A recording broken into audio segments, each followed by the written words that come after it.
Bonjour à tous. Je m'appelle Gilles Béraud. J'étais il y a encore quelques minutes président du comité 21, ce que je ne suis plus, mais j'aurai l'occasion de vous présenter la nouvelle présidence tout à l'heure. Bienvenue dans ces 21 ans du comité 21. Je crois que c'est un moment important pour nous tous. C'est une grande aventure, le comité 21, qui a démarré après Rio 92. Et c'est une aventure humaine assez riche. Je vous en dirai quelques mots tout à l'heure. Mais d'abord, je souhaitais remercier Sylvie Bénard, si tu veux venir me rejoindre, qui nous accueille, parce que figurez-vous que ce jardin, ce théâtre, la magnifique verrière, où on aura l'occasion de boire un verre tout à l'heure, appartient à un groupe qui s'appelle LVMH. Quand je voyais tous ces gamins tout à l'heure, je me suis dit, comment, quand on connaît ce président, qui fait plutôt des investissements personnels dans plein d'autres domaines, notamment de l'art contemporain, on peut avoir envie d'acheter ce lieu, quoi. Et je pense que ça n'a absolument rien à voir avec un grand chanteur de musique qui s'était acheté un parc d'attractions pour installer chez lui. Mais en même temps, je crois que ça sent le rêve de gosse, quoi. Et je trouve que j'avais oublié combien ce jardin était extraordinaire. Et vraiment, en dehors de te féliciter, Sylvie, pour le travail que tu as fait pour transformer quand même cette maison compliquée de Champagne. Il n'y a pas que le Champagne dans les VMH, mais ce que tu as fait sur l'agricole, c'est quand même assez pionnier, je crois, depuis quelques années. Qu'est-ce que représente quand même ce jardin, puis quelques mots quand même sur ta vision de la RSE. Eh bien, d'abord, merci Gilles, merci donc la nouvelle présidence. Merci d'avoir choisi cet endroit absolument emblématique, et c'est un véritable plaisir de vous accueillir. Ah oui, j'ai oublié, donc je suis Sylvie Bénard, la directrice environnement du groupe LVMH. Alors, ce jardin n'appartient pas à LVMH, ce jardin est en concession à LVMH, pour être très clair. Donc, vous avez choisi un lieu absolument emblématique avec le jardin d'acclimatation qui a été créé en 1860 dans le but justement d'acclimater les plantes et les animaux venant de diverses parties du monde pour les rendre d'une manière pédagogique visibles à la population. C'est un endroit pour apprendre ce que c'est que la nature, pour apprendre ce que c'est que les animaux, la faune, la flore, la biodiversité. En fait, c'était l'école pratique d'application de la Société impériale d'acclimatation qui avait été fondée en 1854 par Geoffroy Saint-Hilaire. Donc vous voyez que vous êtes dans un lieu historique sur l'acclimatation. Et je trouve extrêmement intéressant cette vision du jardin d'acclimatation avec ensemble quelle vie pour notre société, parce que sur quoi vous allez travailler, c'est comment est-ce qu'on va s'acclimater au monde demain, comment est-ce qu'il va falloir faire tous ensemble pour face à tous ces changements globaux qui nous arrivent, qu'on est en train de vivre, comment est-ce qu'on va pouvoir s'acclimater.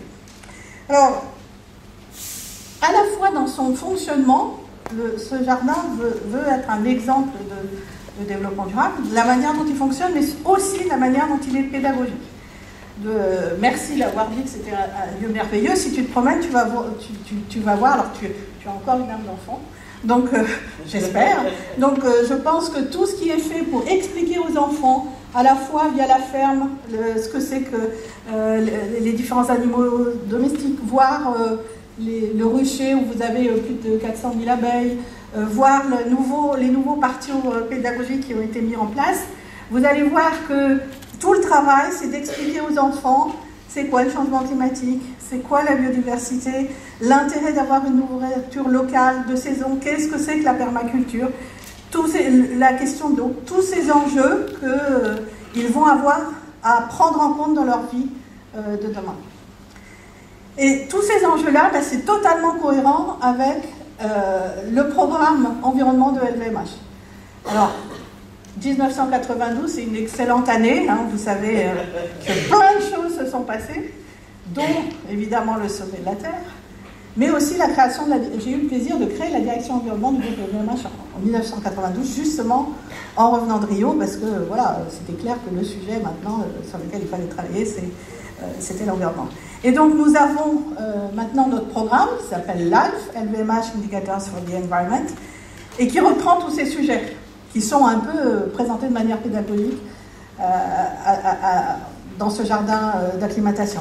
Donc, la question du changement climatique, de l'éco-conception, de la biodiversité, de la traçabilité, des matières premières naturelles, du changement climatique et surtout de la manière dont on explique, dont on est pédagogique. Alors nous, vous avez pu remarquer qu'on n'est pas très communicant à l'extérieur sur ce qu'on fait. Par contre, on est communicant à l'intérieur, c'est-à-dire qu'on fait beaucoup attention à expliquer aux collaborateurs, quel que soit leur métier, l'impact environnemental de leur travail quotidien.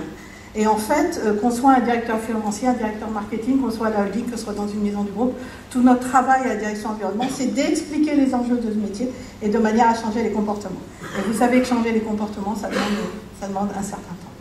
Alors, le comité 21, on s'est croisés et recroisés avec Bettina depuis les temps, depuis les états historiques. Je voudrais dire quelques mots d'Anne-Marie Sacquet, parce que j'ai passé beaucoup de temps avec Anne-Marie Sacquet, là aussi dans des époques un peu historiques, au moment où on était un peu tous dans un travail de militance sur ces sujets-là.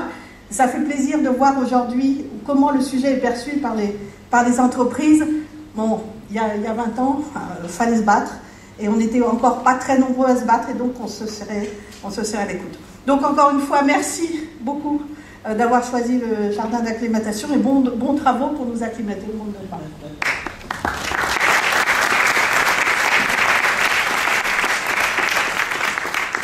Merci beaucoup. Vous avez compris la proposition. Arrêtons de parler d'adaptation, parlons d'acclimatation. Peut-être que ça fera partie de nos débats. Je vais en profiter pour remercier tous ceux qui nous ont aidés à monter cette soirée. D'abord, l'investissement de l'équipe autour de Catherine Decaux et Christine Delay, bien sûr, mais aussi ceux dont vous voyez les logos ici, l'ADEME, l'ADP, Éco-Emballage, Enghien-les-Bains, La Poste, SNCF, Suez, Veolia, nos amis aussi partenaires médias, ceux qui ont travaillé aussi, je pense à VDCom, à Siliez, à l'agence Sensation, aux fournisseurs des vins biodynamiques que nous allons boire tout à l'heure. Je sais que ton champagne n'est pas encore tout à fait intégralement biodynamique, mais je pense que ça va venir. Je pense que c'est vraiment dans ces questions-là aussi de qualité de vie, et je voulais aussi avoir un mot particulier pour les équipes ici de cette maison qui nous ont accueillis très très bien. Enfin vraiment, j'ai rarement eu autant d'enthousiasme de l'équipe qui me disait ils sont super, on est bien accueillis, on est content. Voilà, donc on est tous contents d'être là. Il y a du monde qui va circuler cet après-midi, qui vont nous rejoindre. Vous avez différents moments de table ronde, on reviendra sur le programme tout à l'heure, et bien évidemment ce moment festif de fin de journée. J'ai aussi, comme toi, une pensée évidemment pour des gens qui étaient là quand on a fêté nos 10 ans. D'ailleurs, j'avais coordonné cette journée, ça fait 11 ans d'ailleurs maintenant. Évidemment, Anne-Marie Sacquet, je crois, qui a éclairé la route du comité 21 pendant quelques années, qui a beaucoup formé, certains sont encore dans l'équipe et son rappel, beaucoup écrit. D'ailleurs, j'ai ressorti en préparant, je ne sais plus comment s'appelle le livre, La vie en vert, enfin un truc du genre, le livre qu'on avait sorti, où c'était vraiment ce qui fait nos priorités aujourd'hui, notamment l'emploi et la santé qui étaient en avant. Ce livre était insuffisamment connu, mais je crois aussi évidemment qu'on peut que penser aujourd'hui Éric Guillon qui a été cité, bien sûr Serge Antoine qui était pour moi celui qui me donnait confiance quand je racontais à tout le monde qu'il fallait parler de numérique et développement durable il y a très longtemps, et qui me disait ton truc j'y comprends rien mais continue, t'as raison. Et il était là, il était fasciné par les conseils municipaux en ligne. On était à Valenciennes dans TIC 21, et je crois que c'est la force de ces personnes de nous donner l'énergie de continuer. Évidemment, j'avais envie de citer deux autres personnes que certains d'entre vous ne connaissent pas peut-être, mais c'est Thierry Casazian qui avait écrit un livre qui a influencé le design et qui a donné toute cette envie de développement durable, et Daniel Poliautre qui a été à Lille qui est en défense permanente de ce qu'est la vraie question du développement durable pour moi, qui est celle de la liberté, et que c'est de liberté dont il faut parler, d'autonomie, et qu'on a besoin, je crois, de quitter fondamentalement ce qui nous a nourris pendant des années, c'est-à-dire l'interdit, la culpabilisation, c'était mieux avant, et de se fonder sur non, c'est bien aujourd'hui, on vit une époque passionnante, compliquée mais passionnante, et ce sera beaucoup mieux demain. Et ce qu'on a besoin de faire, c'est reconstruire un imaginaire commun. On est quelques-uns ici à avoir coécrit Nouveaux mythes, nouveaux imaginaires pour un monde durable. Et c'est ce principe-là qui fait qu'on embarquera la société et pas l'esprit de culpabilisation. Pour cela, on a besoin de différentes choses. Moi, je me réjouis vraiment du vote des objectifs de développement durable.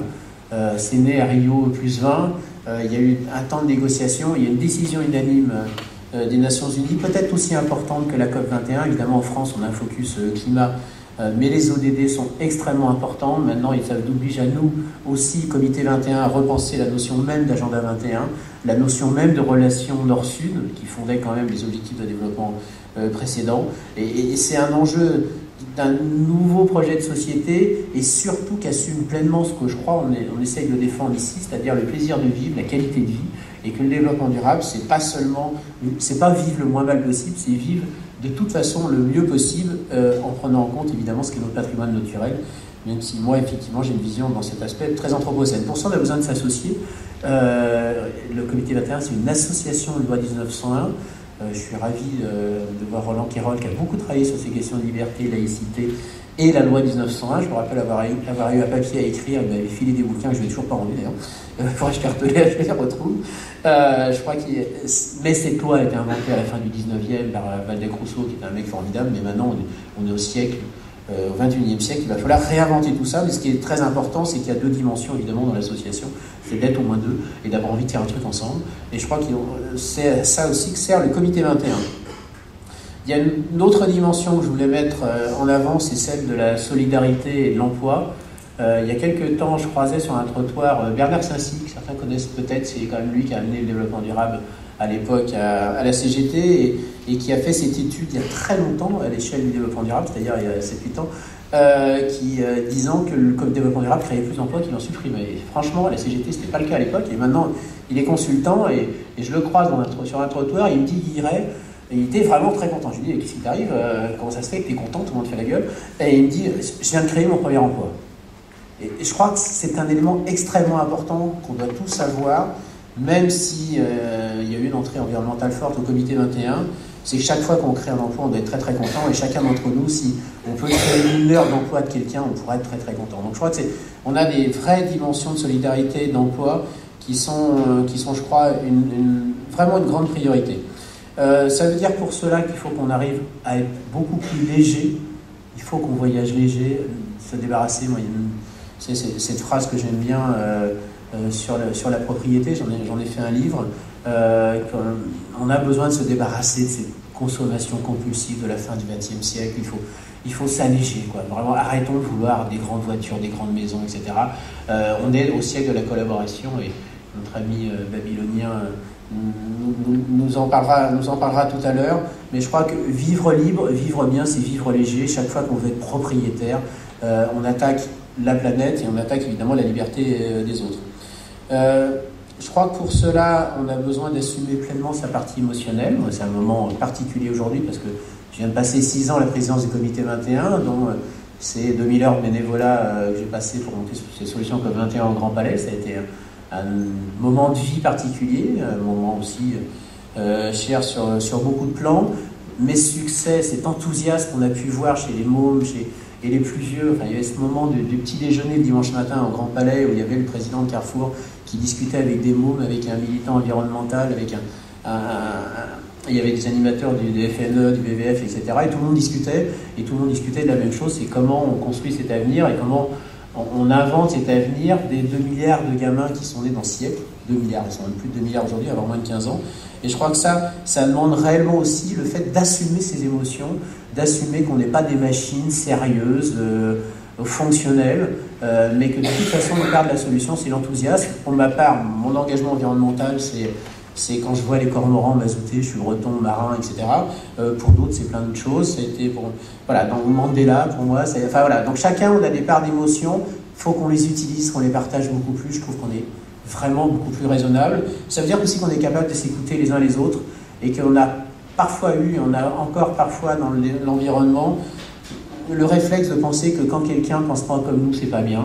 Moi, je crois qu'on a le droit d'aimer la Formule 1, c'est pas ma vie. Maintenant, essayons de se mettre chacun au service des autres avec beaucoup de tolérance et de démocratie. C'est une question qu'on va avoir à traiter après le vote de dimanche sur Notre-Dame-des-Landes. Est-ce que la démocratie a joué? À ce moment-là, quand on n'est pas d'accord, on assume. Moi, j'ai des positions environnementales dans ma vie qu'on n'a pas toujours gagnées, mais à un moment donné, il y a des règles de respect de démocratie qu'on a parfois oubliées. Alors, pour alléger la fin et évidemment passer à la suite, pardon, j'étais un peu plus long que ce qu'on avait prévu, ça veut dire qu'il faut qu'on soit résolument optimiste. Il y a eu pendant la COP, je ne sais plus si c'était Bastamag ou Mediapart, mais je crois que c'est Mediapart, qui avait titré « L'optimisme triomphant de Gilles Béraud ». Moi, je crois qu'il faut assumer qu'on soit totalement optimiste quand on s'intéresse à la nature, à la solidarité, etc. Et que c'est par l'optimisme et l'envie de faire qu'on y arrivera. Il y a une petite phrase que certains d'entre vous m'ont entendu citer, mais qui m'anime depuis presque un an maintenant. J'ai discuté avec ma fille, qui avait 11 ans à l'époque, on a presque 12 maintenant, qui me disait « Papa, je suis content de ne pas être né avant ». Je crois que c'est ça l'enjeu de ce siècle. C'est qu'un jour, si on est là dans cette salle, c'est pour qu'elle ait un gamin qui dise la même chose. Alors, la suite de sa phrase, c'était parce qu'Internet n'existait pas. Mais ça aurait pu être parce que j'ai rencontré un petit copain, parce que j'ai... Non, je crois, papa, je suis content de ne pas être né avant. Voilà. Donc je crois que notre objet aujourd'hui, c'est ça. Et c'est pas de dire papa, etc. C'est dire, moi, aujourd'hui, Gilles Béraud, je suis content de ne pas être né avant. Je suis content d'avoir passé ces 6 ans à la présidence du comité 21. Je vais continuer à faire plein de choses, évidemment, dans plein de domaines, et je vais retourner un peu plus vers le numérique, bien évidemment. Mais en tout cas, je serai toujours présent au comité 21, aux côtés de l'équipe, parce que je crois que chacun, aujourd'hui, si on est là, c'est parce qu'on est content d'être là et qu'on a envie que ça continue. Voilà. Donc, merci à tous. Et tout de suite, on va enchaîner avec des témoignages de nos membres. Mais encore, merci à tous d'être là.